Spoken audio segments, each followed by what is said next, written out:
My mother's blood was flowing close to my shoe, and I stood there watching, waiting for her to get up. But she didn't. My father was lying further away, his body twisted in a way I will never forget. Oh, my dear, you're listening to an old woman of almost 80 say this, but I assure you, there are tragedies that stick to you like a bad tattoo. No matter how much time passes, it's still there, marked. My name is Margaret Ann Holloway. I'm 79 years old, and I'm from Lubbock, Texas. But that name, that age, and that city, all of that became just details after that cursed day. The day when a truck, a train track, and a mistake made me an orphan. Out of nowhere. Suddenly, without warning. Just like when they turn off the lights. Before that, I was just a silly little girl. One of those who still thinks the blue sky will last forever. I used to think that my mother and father's love was armor, that nothing bad could get through. And mind you, we were poor, Poor in that way where everything has to last longer than it should. Holey shoes, patched clothes, bread and margarine for dinner. But there was laughter. There was the smell of cornbread on Sunday mornings and my father's silly jokes at dinner time. My mother, Rosie, was the kind of woman who didn't know how to rest. She did laundry for the neighbors, sewed dresses for other people's children, made sweets to sell at church, and even when she was tired, she taught me to hum old hymns while washing the dishes. There were times when she would stop, look out the window, and her smile would disappear. I thought it was just fatigue. Today, I know it was a premonition of what life would still take from her. My father, Clarence, was a big man with a deep voice, but his heart was made of butter. He worked at a tire shop, came home smelling of grease, and held me in his lap as if I were the only thing worthwhile in that twisted world. He called me Peanut. He said I was small but tough to crack. I believed him. On the day it all happened, the sky was blue, and my mother decided she was going to visit Grandma Mary, who lived 3 blocks past the railroad tracks. She said we were going to take her a cake she had baked. I was happy as could be, holding her hand, jumping in the cracks in the sidewalk. She laughed. It was rare, but when she laughed, it seemed like the whole street became brighter. The railroad tracks were in the middle of the road. The gate was always closed, and the warning bell was always ringing. Always. Except on that day. The fence was open. The signal was off. And the truck. My God, that truck came out of nowhere. The wheels screeched on the asphalt, the sound of brakes was deafening, and the train whistle cut through everything. Everything. The street, life, time. My mother pushed me. That's what saved me, and that's what killed her.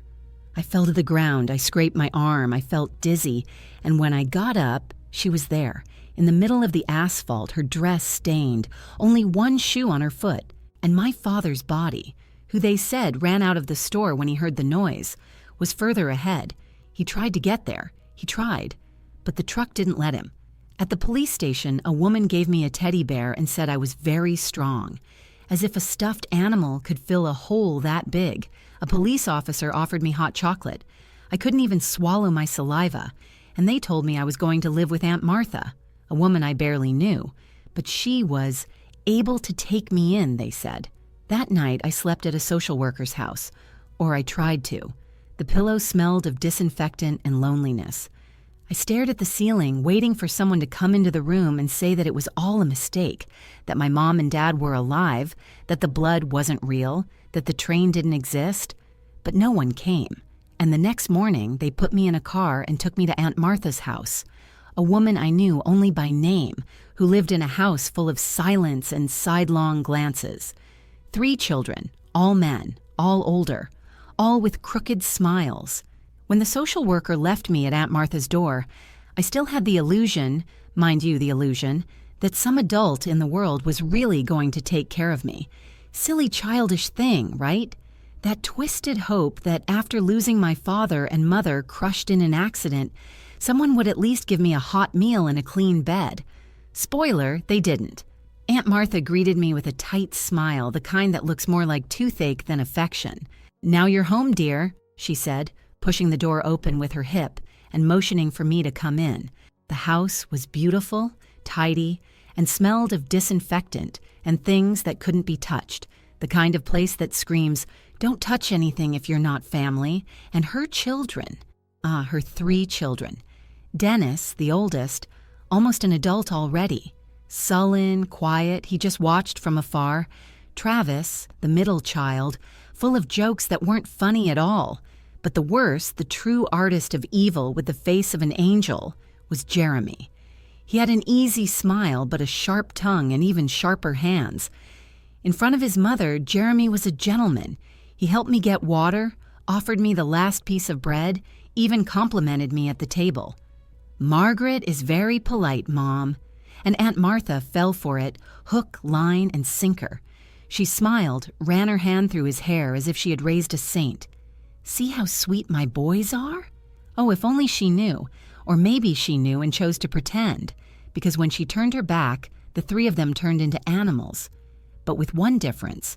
Jeremy was the youngest, and therefore the one who took the liberty of teasing me with the naturalness of someone who blinks. They started calling me the fatherless and motherless one. Then they moved on to Scarecrow because of my hair, which was too bad for their taste, and the simple clothes they gave me, always hand-me-downs, always too short or too big. Jeremy took special pleasure in teasing me at school. He would knock over my pencil case, crumple my papers, and say loudly, "Oh, the orphan is crying again, poor thing."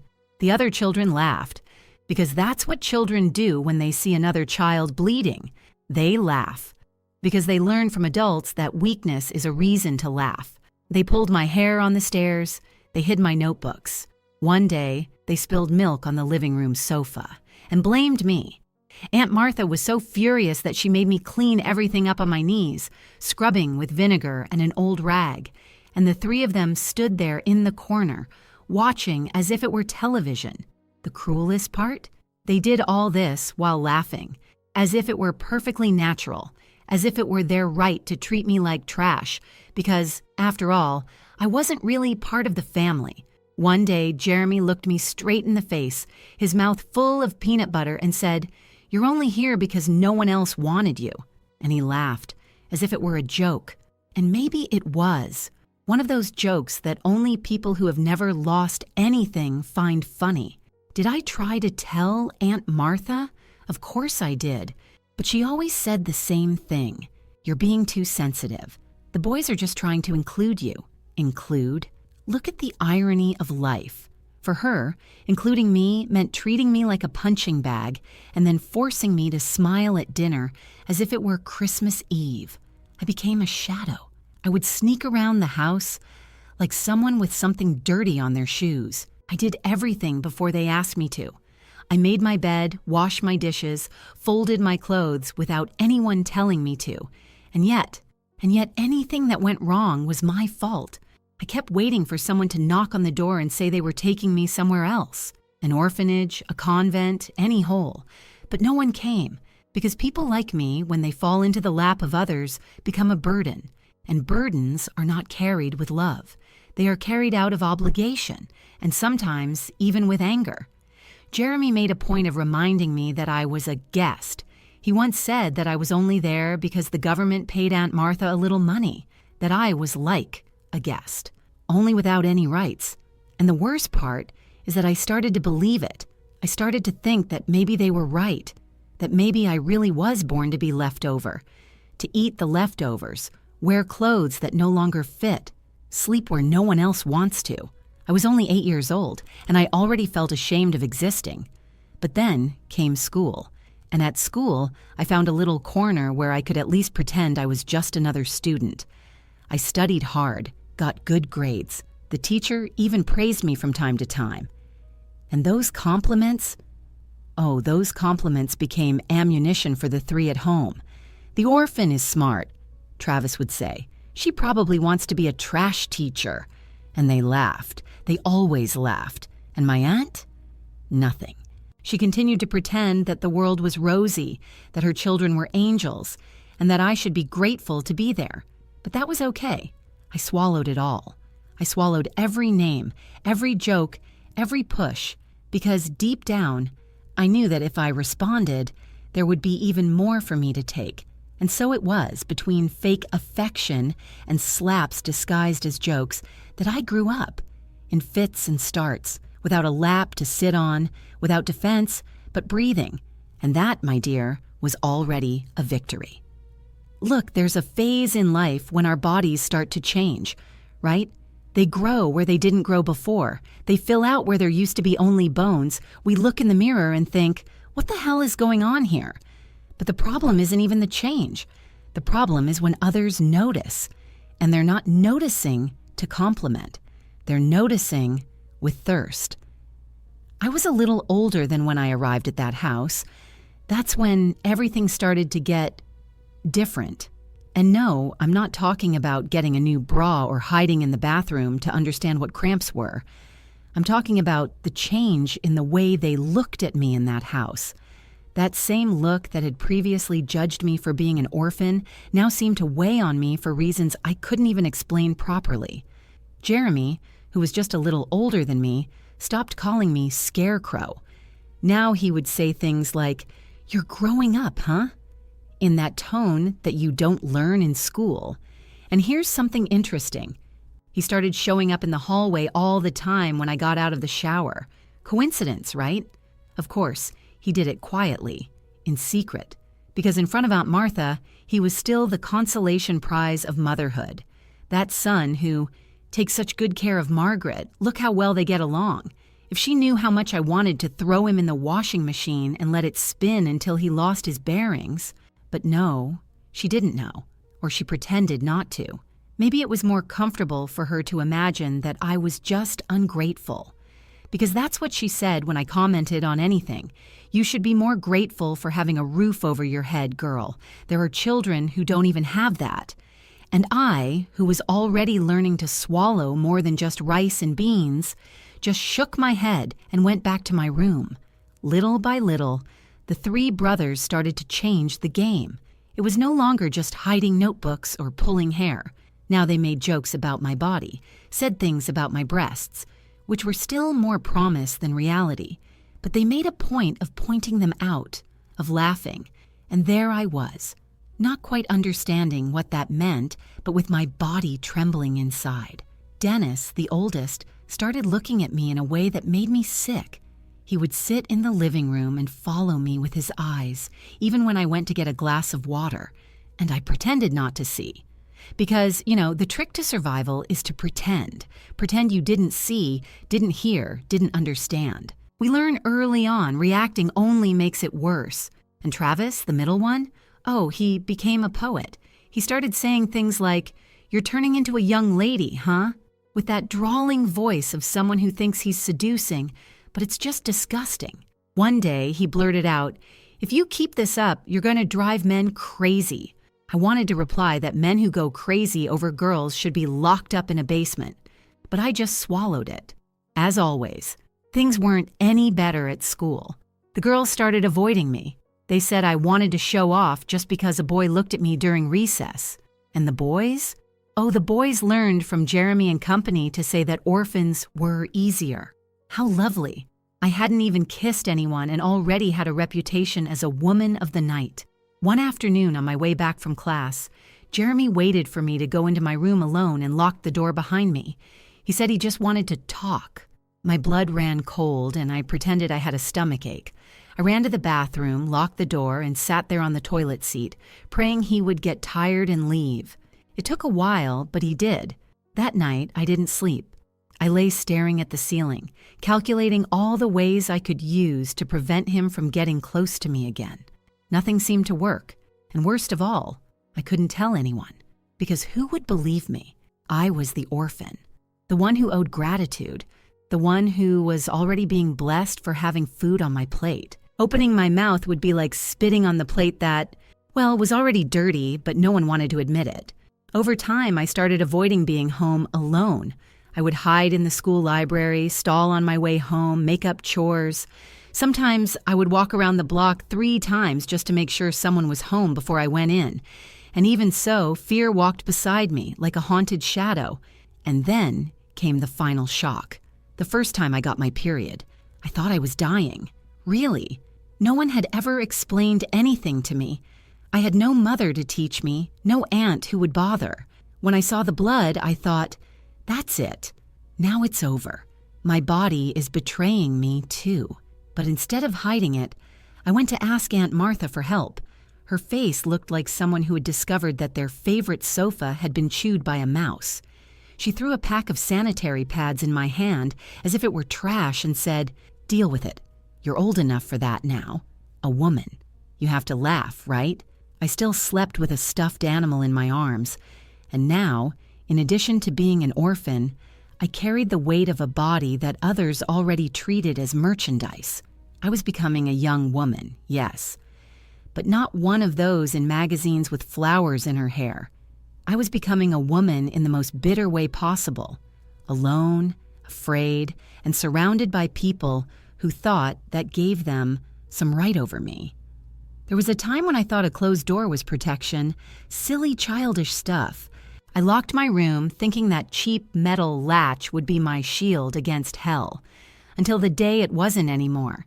Jeremy, always him, right, was the first to shatter my illusion. He showed up with that little smile on the corner of his mouth, pretending to be friendly. "I just want to talk," he said, holding a hair clip that he probably took from Aunt Martha or who knows where. I didn't realize it until I saw the doorknob turning by itself. My heart sank. I panicked. I tried to push the door back, but he was already there, inside. His voice was soft, his face too close. "You look so pretty today that you've grown up, huh?" And his hand was firm on my arm, like the claw of a trained animal. He said he just wanted to understand why I was always hiding, and when I tried to leave, he squeezed. It hurt, but I kept quiet. In that stuffy room, he started to speak softly, words that burned hotter than fever. Dirty things he said he dreamed about me, that he thought about me when he was alone, that he wanted to teach me some things, that, according to him, I needed to know. I was shaking. I tried to leave, and he laughed, because he knew I had nowhere to run. He didn't make a sound. He didn't yell. He just used what he knew, the fear I already had of him. And after he finished talking, he looked me in the eyes and said, "If you open your mouth, I'll kill you, and no one will ever know." Funny how a threat made in a calm tone can hurt more than a scream. He left as if he had just borrowed some sugar, and I stayed there, on the floor, trying to understand what had just happened to me, the hot red liquid and the pain running down my legs. I cleaned it up with an old cloth and hid it so my aunt wouldn't call me a pig and beat me. I didn't tell anyone. Of course not. I already knew how it worked. If you talk, you get beaten twice. The following week, it was Travis who decided to spend some time with me. He caught me distracted on the porch, where I was washing the housecloths. He said he needed to talk to me away from Aunt Martha, that it was important, and before I could think, he locked the door from the outside. I was trapped. I looked out the window, tried to knock, but he came back, turned the key, and stood there, watching me. The same dirty talk as his brother, the same "don't make a scene" tone. It was the kind of conversation no one should ever hear. I tried to get out, tried to push him away, and he did me the favor of holding me down, as if it were his duty. He said that if I was smart, I would stay quiet, that it was just the two of us, that I should feel special. And when it was over, he looked at me like someone who had finished playing with an old doll. He said that if I told anyone, he would make me feel so bad that not even my soul would recognize my body. I started to lose my appetite. I was afraid of the night, afraid of the afternoon, afraid of the sound of footsteps in the hallway. Living in that house was like walking on glass with bare feet, and I was always the only one barefoot. One morning, I woke up to a noise in the room, the door again swinging open. It was Jeremy, of course, again, only this time. He wasn't alone. Dennis, the oldest, was behind him. I thought, that's it. Now it's going to end. But I still had hope, because Dennis, the one who barely looked at me, might help me, right? Oh, how silly I was. Instead of pushing Jeremy away and protecting me, Dennis closed the door. He locked it. He took off his belt. Jeremy held my arms. I screamed, of course I screamed, but no one heard me. And even if they had, no one would have done anything. They put a cloth in my mouth, pushed me against the wall, and did whatever they wanted. And then some more. That's when I realized that there, in that house, I was just a pastime for people who had hatred in their blood and took pleasure in evil. Dennis even had the audacity to slap me at the end. He said that if I opened my mouth, he would teach me what real pain was, that I was nobody, that even my parents didn't want me, which is why they died. He laughed. They laughed. I just trembled. After that night, my soul crumbled. Every day was a new kind of pain. And every time they came, they brought a new way to make me want to disappear. I stopped being a person. I became a broken toy. There were days when my urine was bloody. It burned just to sit down. And when I complained of pain, they said, "Shut up, you stink like rotten fish." They laughed in my face. Aunt Martha? She thought I was too lazy to wash my panties. The only days of relief were when the fever knocked me down.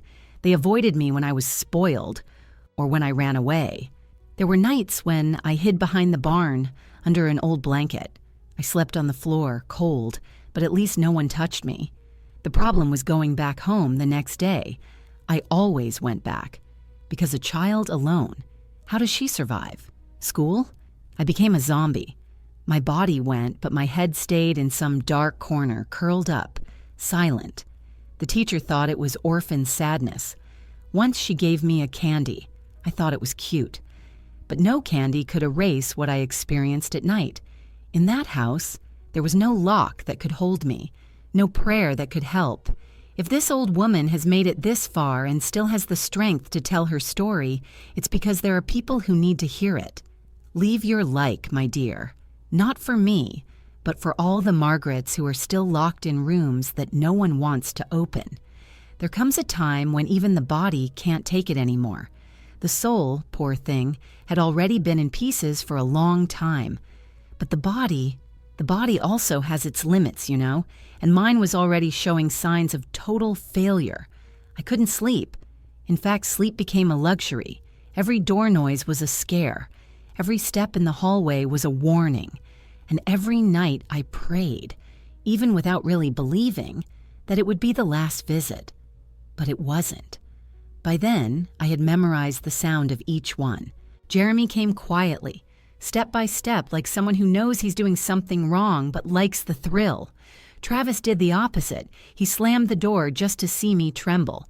And Dennis didn't bother to hide anything. He came when he wanted, did as he pleased, and left as if he had watered the plants. That night, my chest was exploding. I didn't know what to do with so much inside me. I got up before the house woke up, went to the kitchen, and found Aunt Martha sweeping the floor as if it were the only task in the world. I mustered up my courage, which was more precious to me than gold, and said, with the voice I had left, "Auntie, I need to talk to you about the boys." She stopped the broom. She looked at me, and before I could say anything else, guess who showed up? Of course, Dennis, like a bad shadow that spreads quickly. He approached smiling, hugged my aunt as if he owed nothing, and said, "I'll take her, Mom. Margaret is busy with school. Everything is fine." I was dragged away like a sack of potatoes. I didn't even have time to think. He took me to the basement, that place everyone pretended didn't exist, but where he kept tools, anger, and secrets. He locked the door, turned off the light, and threw me on the floor. And what came next was a lesson in cruelty. He beat me as if he were taking out his own life on others. But he was careful. Look how kind. Not to leave marks where anyone could see, because that's what a professional evildoer does. Know how to hurt without leaving evidence. I lost count of how many kicks came. How many times he called me a liar, ungrateful. I just moaned softly. I didn't even have the strength to scream. And in the end, he looked at me and said, "No one will hear you here. And if you open your mouth again, I won't hit you. I'll finish you off." He left me there, locked up, alone, 3 whole days, without water, without food, with only pain for company. I no longer knew if it was hunger, thirst, or just my soul wanting to leave. I slept sitting up, woke up with pain in my neck, and my head felt like a drum. In the early hours of the third day, he came back. He threw a towel over me, told me to get up, and said, "Now shut up and do what I tell you." He took me around the side of the house, as if hiding a sick animal. He told his mother that he had gone to pick me up at Talita's house, my only school friend. They were studying for the test, Mom. Margaret slept there. And Aunt Martha, the queen of denial, believed him. "Oh, it's good to have friends, isn't it?" she said, smiling. I just nodded, because if I opened my mouth, I would cry. In the days that followed, my body still ached, but I had already learned to walk properly, to smile falsely, to say good morning, even though my soul was torn apart. Their world didn't stop for anything. And mine, well, my world had been sold in exchange for silence a long time ago. But then, one fine day, I woke up feeling sick, the kind where you don't even have time to think. You just get up running and vomit your soul out. I thought it was something spoiled, stale rice, undercooked meat. But the next day, the same. And the next, worse. I couldn't eat anymore. The smell of beans made me nauseous. Milk made me vomit just looking at it. Dizziness became routine. I felt dizzy just standing up. School became a nightmare, not because of embarrassment, but because of the fear of fainting in the middle of class. My head felt heavy. My body felt like it belonged to someone else.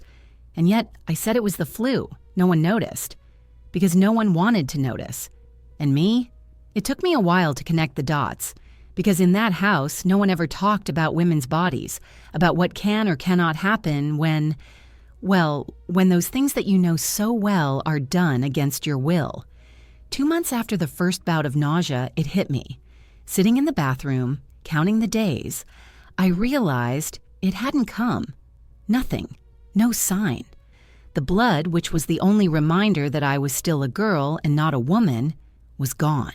That's when it dawned on me. Alone, with the world falling apart once again and no one to hold me. And then, my dear, that's when the story really starts to get worse. I threw up for the 5th time that day, and the bathroom sink seemed to laugh in my face.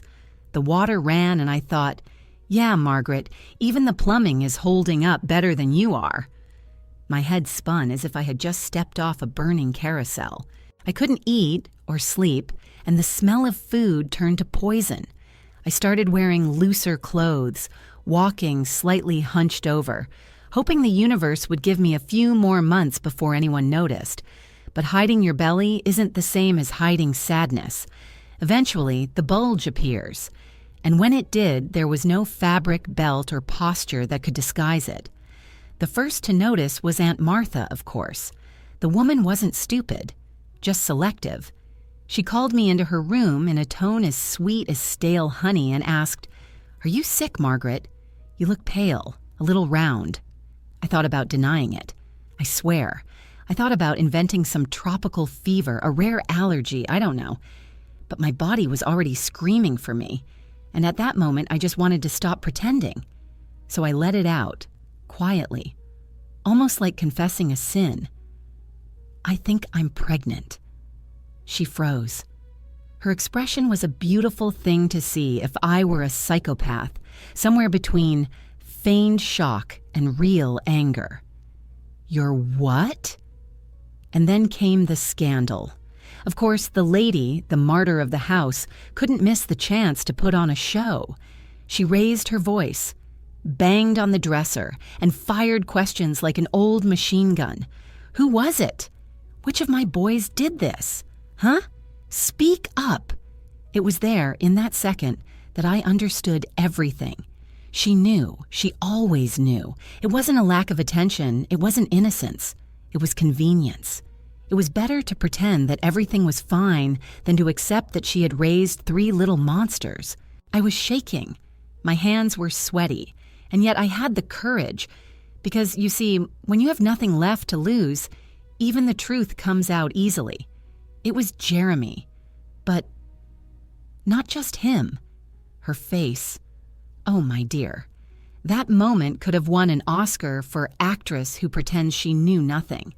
She opened her mouth, turned pale, and said something like, "My children?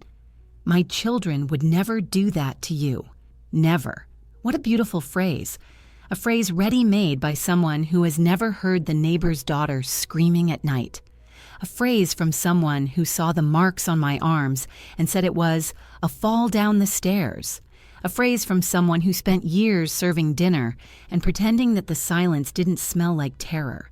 When she saw that I wasn't going to back down, that I wasn't joking, that there was a baby growing inside the guest, the mask fell for good. You seduced them. Is that it? You took advantage of the fact that you're growing up to provoke them? Oh, sure. Because that's how it works, right?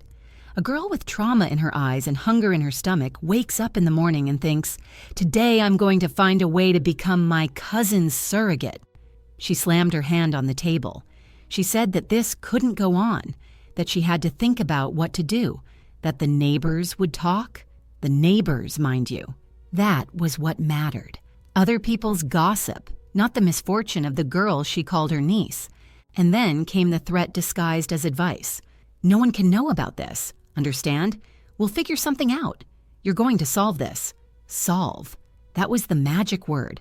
Solve, for her, meant erase, make the problem disappear. And the problem, in this case, was me. That night, I lay in bed, shaking from head to toe. The three of them were still walking around the house as if nothing had happened, smiling. One was even whistling. And me, I was beginning to understand that the only way out of there would be with my legs running or my heart stopped. I spent the whole night feeling sick. I woke up 3 times just to vomit what little I had in my stomach. My body was no longer mine, and now there was another life inside me. One that, even though small, was the only thing that was truly mine. But Aunt Martha wasn't going to let that continue. She was going to take action, and I, stupid as I was, still believed that maybe, just maybe, she would choose to protect me this time. Little did I know that she had another plan, one that was much more dangerous, much more disgusting. The day the bomb exploded began with a meeting that no one expected. Aunt Martha woke up in a foul mood, perhaps because the belly I was hiding no longer fit under my coat, no matter how hard I tried. She sent for her 3 children, yelling as if it were time to set the table for breakfast. But those who showed up didn't find bread. They found slippers in her hand and flashing eyes. "Sit down in this room. Now all 4 of you." I sat on the sofa, arms crossed, trembling, but with my chin up like someone who had already died inside and come back just to watch the circus burn. She started pointing her finger in each of their faces, as if she had discovered yesterday what I had been silently screaming for years. "You bastards!" That's how the lecture began. "You did this to the girl, all 3 of you, 3 animals." Then the slipper came down. It wasn't just any slap. It was done with gusto. One on Jeremy, who tried to dodge it and got hit on the ear. Another on Travis, who stood still, somewhat shocked to see his mother lose her composure for the first time since he learned to pretend he lived in a margarine commercial. And even Dennis, the untouchable, got one on the shoulders. She was furious, her face red, drooling with rage, screaming as if the world had ended right there. "Look at this," she said, pulling up my shirt to reveal what could no longer be hidden, my belly, round, alive, screaming truths that no one could deny. Travis was the only one who broke down. The funny guy, the joker, now with a melted face. He looked at me and then at my belly, and his eyes filled with tears. He lowered his head, speechless, and in a whisper that was almost lost amid his mother's scandal, he said, "I'm sorry." It doesn't fix anything, does it? But his "I'm sorry" fell like a stone in still water. Because Jeremy looked at him right away, with that hatred that only guilty and cowardly people can feel. Dennis remained silent as always, king of convenient silence. The room turned into a battlefield. Aunt Martha paced back and forth, screaming, "You ruined her life! Mine too! What do I do now with this child?" Yes, my daughter, because in the end the big problem was her image, her shame, the hard work she would now have to do to cover up the mess she had pretended not to see for so long. Jeremy, his face red from the slap, still had the audacity to spit hatred from his eyes. He looked at me as if I were to blame, as if I had set it all up. But he didn't say a word. He didn't dare, because he knew that any sound from his mouth would earn him another slap in the face. After almost an hour of shouting, my aunt disappeared into her room, slamming the door, and the three of them stayed there, in silence. None of them apologized again. Travis got up, went to his room, and closed the door like someone who disappears out of cowardice. Dennis went to the balcony. Jeremy, before going upstairs, spat on the floor near my feet and whispered, "You'll see." I smiled. "See what?" "I've been seeing it since I was 8, my dear." In the days that followed, the house fell into a state of moral coma. My aunt stopped talking to me. She just looked at me out of the corner of her eye as if I were a tumor she couldn't operate on. She cooked in silence, dusting while staring at the floor. Sometimes she cried in the bathroom, thinking no one could hear her. The siblings avoided each other. They no longer looked at each other. Each one lived trapped in their own room. Even the TV was silent. What used to be the noise of fake laughter turned into tense silence, full of guilt and fear. Her belly had barely taken shape, but Aunt Martha was already making plans to get rid of her. You know, the kind of plan that starts with, "I know someone," and ends with you fighting for your life on the cold floor of a bathroom? Yeah, the woman barely looked at my face, but as soon as the world found out about the pregnancy, she turned into a CIA agent. I know a lady who can help with this. Discreet, trustworthy, lives on the other side of town. No one needs to know. She spoke as if she were making an appointment with the dentist. She has some very strong teas, some pills that work right away. All this with that tone of someone doing you a favor, as if she were offering me salvation. But the truth is that she wanted to erase the embarrassment, because other people's daughters can get pregnant, but her orphaned niece in her own house? No way. I said I didn't want it. Once, twice, 10 times. I explained in my own way, afraid, trembling, crying at times, that baby was the only thing that still made me feel like I existed, that it had been born out of horror, yes, but it was mine, only mine. And her? She ignored every word like someone ignores a dog barking in the yard. "Are you going to force me to raise this problem?" she shouted, pacing back and forth. "Do you want me to become a laughingstock in the neighborhood? Do you want people to look at me funny at church? Do you want them to say my children are monsters?" I didn't answer, because I didn't even have the strength. I just thought that if the whole world had the courage to say out loud what this woman was so concerned about hiding, maybe I would have been saved before. But she didn't stop. She said it was for my own good. What irony. Forcing a girl to get rid of a baby to avoid neighborhood gossip. You won't be able to handle being a mother. You don't know anything. Better to take care of it now. And take care of it meant killing it. Not me, but killing what was still breathing inside me. And since I kept saying no, she started using another weapon, insistence, like a drop dripping on my skull. One day she locked me in my room with a tray, a steaming cup and a glass with 2 pills. "Drink it," she ordered without blinking, "or it will be worse."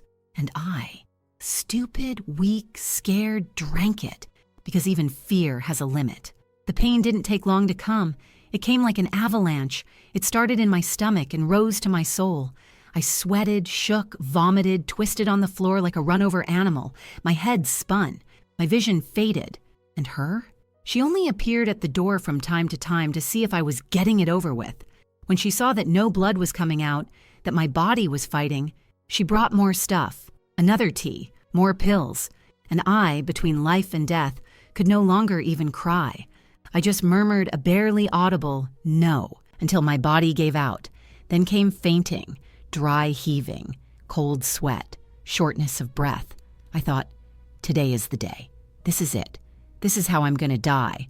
Alone in an old bed, surrounded by contempt and backyard medicine. She came into the room, saw my condition, and only then seemed to remember that crime cannot be hidden under a rug. She took me to the bathroom, splashed cold water on me, dragged me back. She repeated to herself, "You are weak. You made this happen. Now deal with it." We never know the right time to run. The truth is, when that moment comes, the body decides for itself. And mine decided on the day I was almost wiped out with herbal tea and a spoonful of despair. After the third round of Aunt Martha's miracle solutions, also known as torture disguised as care, I had no choice. It was run or die. And between the two, I confess that for a second, I considered that maybe dying would be less painful. But then I felt that life inside me move, very weakly. And it was her, not me, who decided, we're going to live. I got out of bed with the last of my strength. The house was quiet, the kind of silence that precedes tragedy. Auntie was in her room, probably plotting her next poison. Jeremy was snoring on the couch, as if life didn't smell like blood. Travis was gone.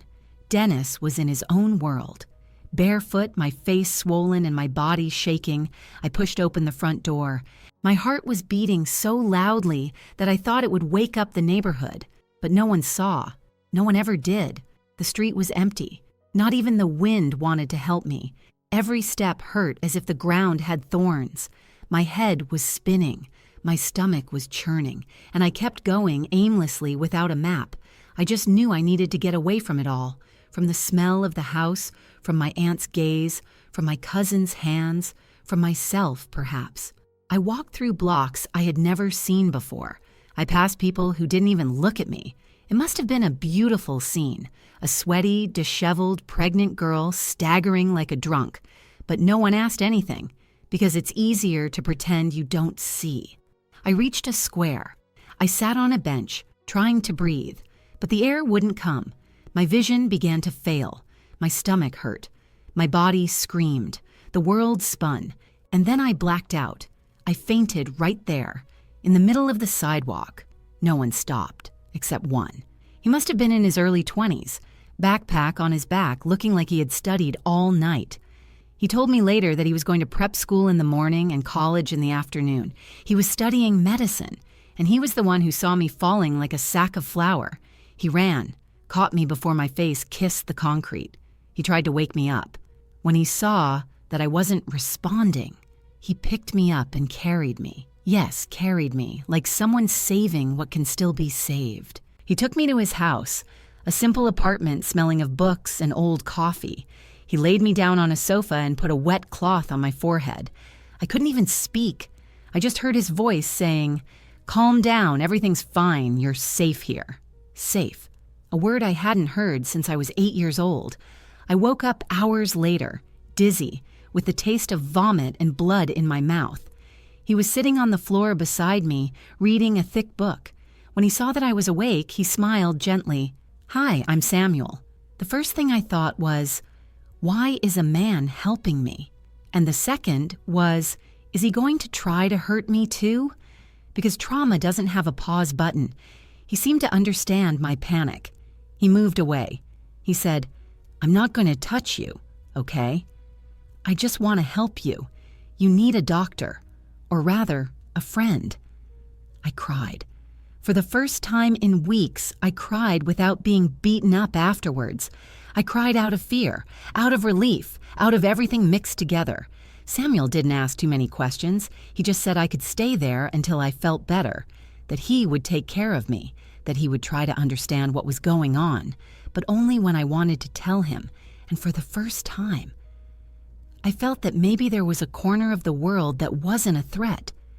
The sofa had barely warmed up with my body, and I could already feel that hell was coming after me.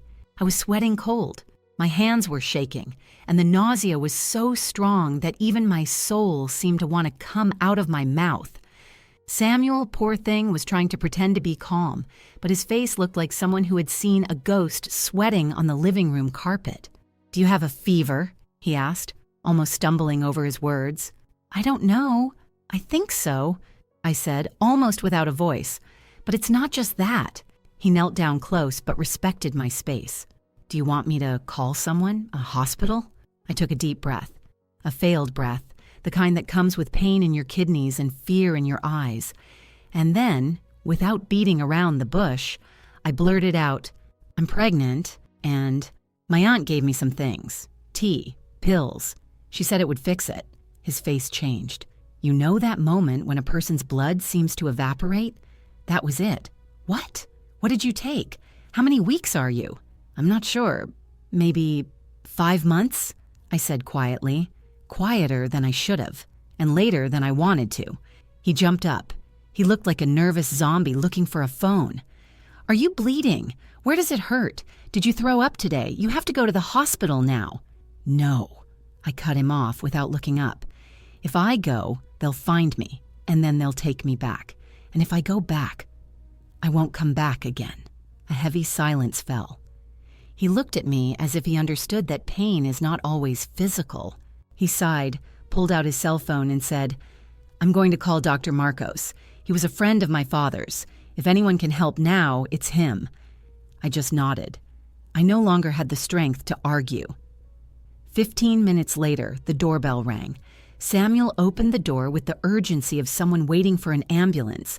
A gray-haired man entered wearing a plaid shirt and glasses sliding down his nose. He walked slowly, but his gaze was steady. Where's the girl? He asked. Samuel pointed. He came over to me, pulled up a chair, sat down, and took my pulse with a gentleness I hadn't seen in years. What's your name? Margaret. What are you feeling right now, Margaret? Dizziness, pain, weakness, and fear. He nodded. He put the stethoscope to his ear and placed it on my belly. Let's listen to this little warrior here. We were silent until the sound came. Thump, thump, thump, thump, thump, thump, I cried, like someone hearing a miracle. Samuel, too. The doctor smiled, tired but sincere. The baby is fine. The teas and stuff they gave you didn't work. When the pregnancy is past 4 months, it's hard for any homemade tea to have an effect. If it were in the beginning, maybe, but now? He wants to stay. Samuel looked like he had been punched with relief. Will she be okay? Yes, but she needs rest, real food, and zero stress. No being alone. And you, he turned to him, take care of her. And if you need anything, call me. I'll bring some vitamins later. He wrote something down on a piece of paper, gave me some pills, and left as if he were putting out a fire with a bucket and walking away. Samuel closed the door slowly. He went back to the sofa and looked at me. He didn't ask any more questions. He just said, you can stay here, as long as you want. I won't send you back. I won't touch you. I'll just take care of you. I was shaking, but for the first time, it was with emotion. He found me a better pillow, brought me water, and put a clean blanket on me. He slept on the floor, next to me, just to be sure.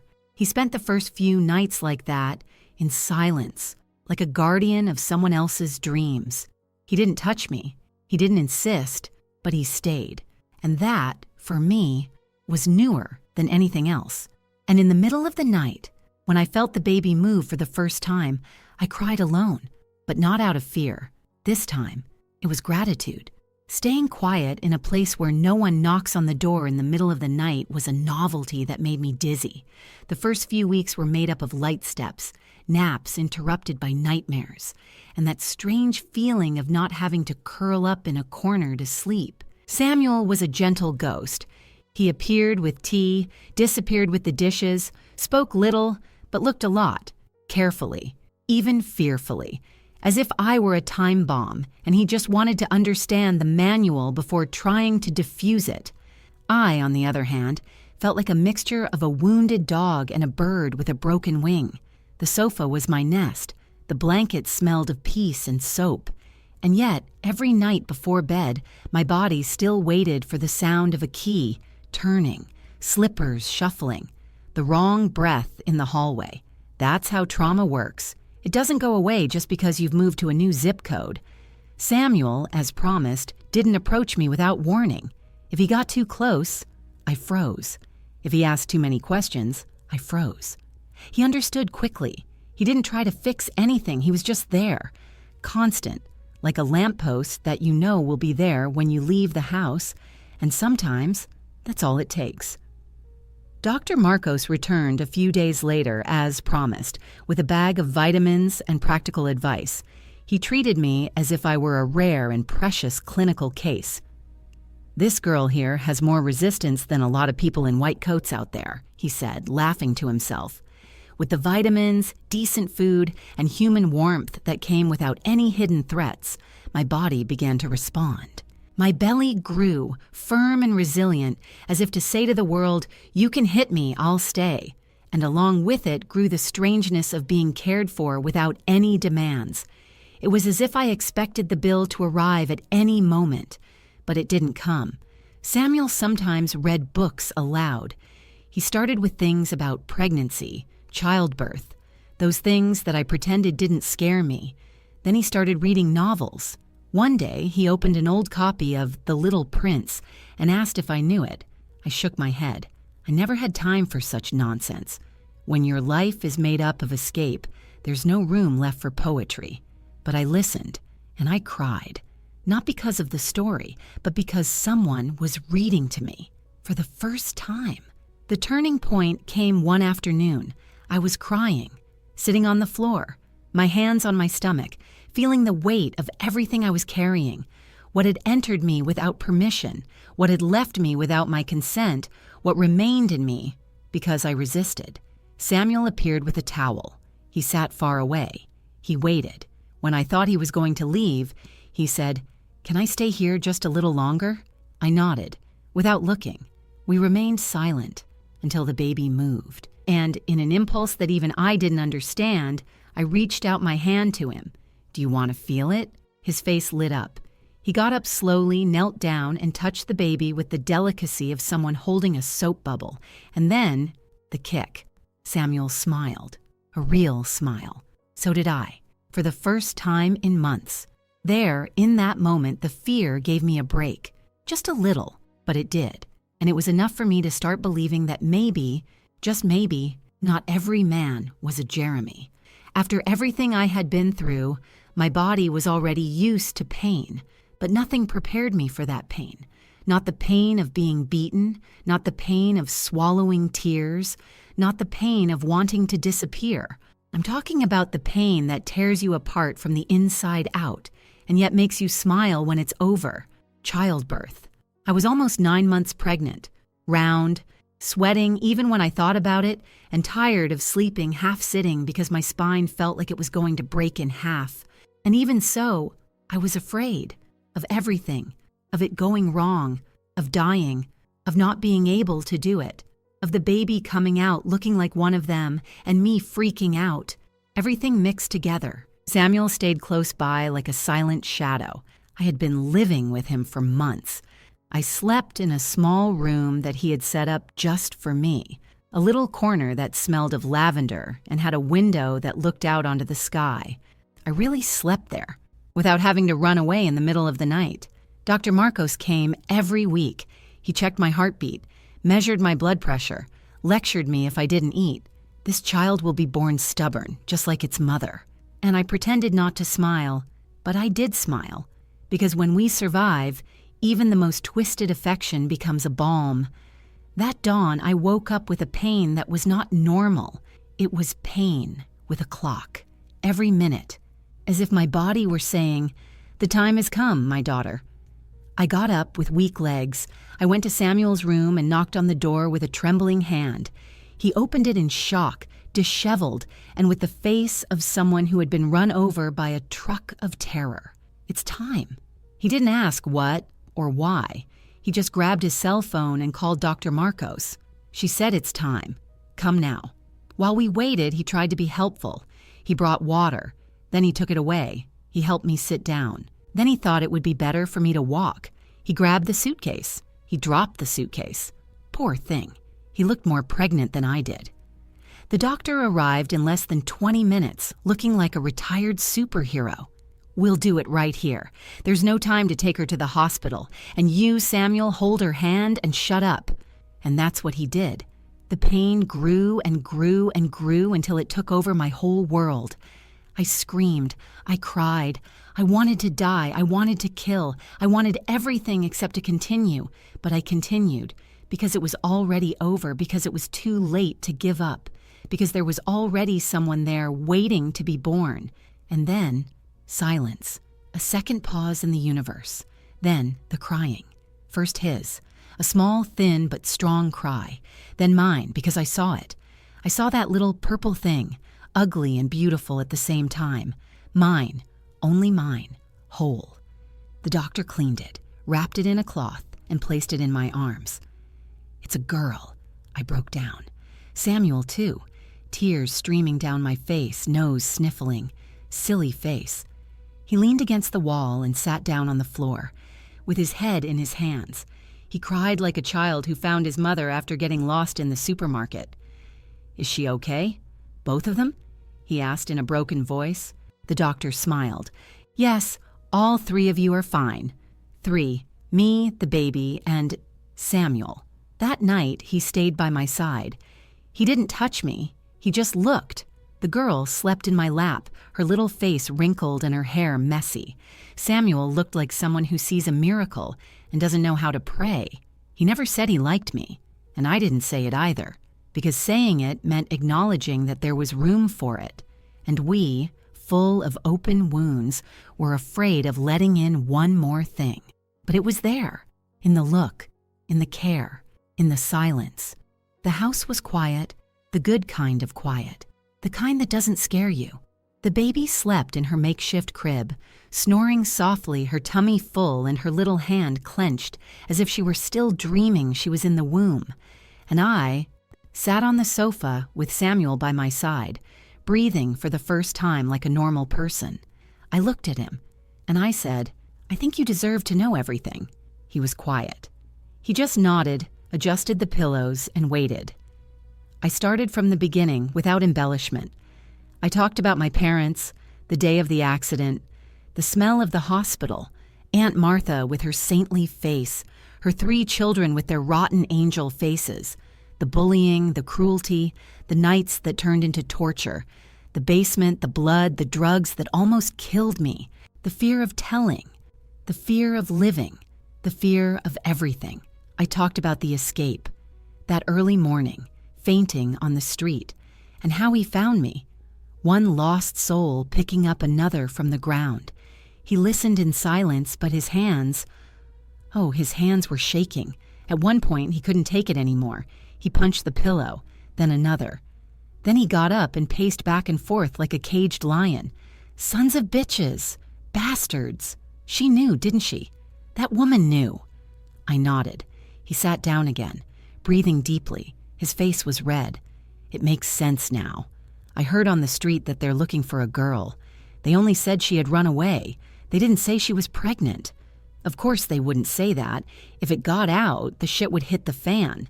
That's why they were in such a hurry with the tease. That's why she wanted to erase you, not to save you, but to silence the truth. We were silent for a while. I looked at my daughter sleeping. He looked at me. And then he said, "I don't care where she came from. I don't care if she was born out of horror. She is a life, and I love being with you. Without even realizing it, I already loved her too. Ever since I heard that little cry, I want to stay with you two. If you let me. I don't have a family. My father died years ago. Only the doctor took care of me sometimes. My father died and left me this place and money. The time you spent here with me was the best of my life in years. I felt that I finally had someone to care about, and who might care about me. I felt that I finally had a family that had been taken away from me. My world stopped. I looked at him, and for the first time, without hesitating, without backing away, I approached him. I leaned my face close to his and kissed him. I kissed him as if signing a contract with destiny itself, as if to say, now it's the 2 of us, with her together. Then he calmly held my hand and dropped the bomb. "You need to report it." I froze. He squeezed it lightly. "I know it's hard, but you have to. Not for revenge, but because there are other Margarets out there, and you have proof, the biggest proof of all, her." Dr. Marcos, who was almost family, agreed to come with us. We picked up the girl, wrapped tightly in a blanket, and went to the police station. I was shaking inside, but steady on the outside. I told them everything, from beginning to end. The police chief almost fell out of his chair. The doctor confirmed that he had treated a girl at risk with signs of violence and that the baby was living proof. Days turned into weeks, then months, and then the news came. The 3 had been arrested. There was going to be a trial, and the best part, they discovered that the girl was the middle brother's daughter. DNA confirmed, without a doubt.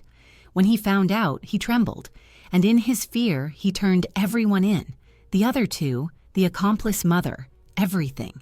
He said she knew, that she pretended not to see, that she preferred to protect the family's image rather than her niece's life. I went to the trial. Head held high, daughter in my arms, Samuel by my side as always. The judge heard everything. The prosecution was sharp. The 4 of them got screwed good, guilty. All of them, one by one, jail, for real. When I left the courthouse, I held my daughter tighter. She looked at the world as if she had no idea what had happened for her to exist. And there in that hot sun, with Samuel smiling at me, I knew we survived. But not only that, we won. If someone had told me on that unfortunate afternoon when I collapsed on the street that one day I would be alive, married, surrounded by children and telling stories, I would have spit in their face. But here I am, Margaret Ann Holloway, 79 years old, sitting in a rocking chair with a blanket over my legs, and a granddaughter trying to teach me how to use this thing called TikTok. After that trial, I was no longer just the orphan from Texas. I became the woman who beat hell. And if there's one thing no one can take away from me, it's this.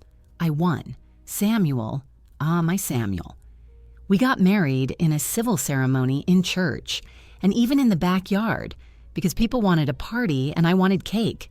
And there was cake, 2 tiers, pink icing, and our daughter, the first one, the one who endured everything, was the one who brought the rings. That day, my dear, was like spitting in the face of the past. We lived in the same apartment for a few years until the family started to grow. Because after the first one, 2 more came along, a boy and another girl. And each one came with more laughter, more mess, and more diapers than we could afford. But there was never a lack of love or rice. When Samuel finally graduated from college, I cried more than I did when I gave birth. Because he did it all while carrying 3 grown men in his arms and carrying me too. He became a doctor, a good one. One of those who looks you in the eye and talks to you, not to your medical records. We bought a house with a porch. One of those houses that you look at and know that's where you're going to die, with a hammock, a barbecue, and toys scattered even under the bed. It was messy, but it was ours. Ours, and the joy we built on top of a past that only served to remind us of where we don't want to go back to. The years passed. The children grew up. The first daughter, that warrior, became a teacher. She got married. She gave me grandchildren. The others followed different paths, but all with one thing in common. They knew how to love without hurting. Samuel and I were still together. It wasn't a fairy tale. There were fights over wet towels on the bed, spilled milk, and once even over who ate the last piece of pie. But there were hugs. There were kisses in the middle of the night. There was his hand holding mine every time the past tried to come back. Today, he's old too. White hair, slightly hunched back, but he still calls me my girl. And I still pretend not to hear, just so he'll repeat it. The house is still full, now with grandchildren, and believe it or not, even a great-grandchild. We no longer run after children. Now we just watch, sitting on the porch with coffee in hand and memories in our hearts. And sometimes when everything is quiet and the TV is off, I look at him and say, if I had known that life still owed me so many good things, I would have escaped that hell sooner. He laughs. He calls me stubborn, and we carry on. And that's it, my dear. If you listen to this story until the end, thank you. Thank you so much, because this one isn't just mine. It belongs to every woman who was once forgotten, hurt, silenced, and still chose to live. Leave your like, my dear, for me, for her, for everyone. And if you're also trying to get out of hell, run. because sometimes what awaits you on the outside is much more beautiful than you can imagine. God bless you. Tell me in the comments, have you ever felt that you were saved by someone? Because I know that He saved me. Not only me, but my daughter too. And where are you listening to me from?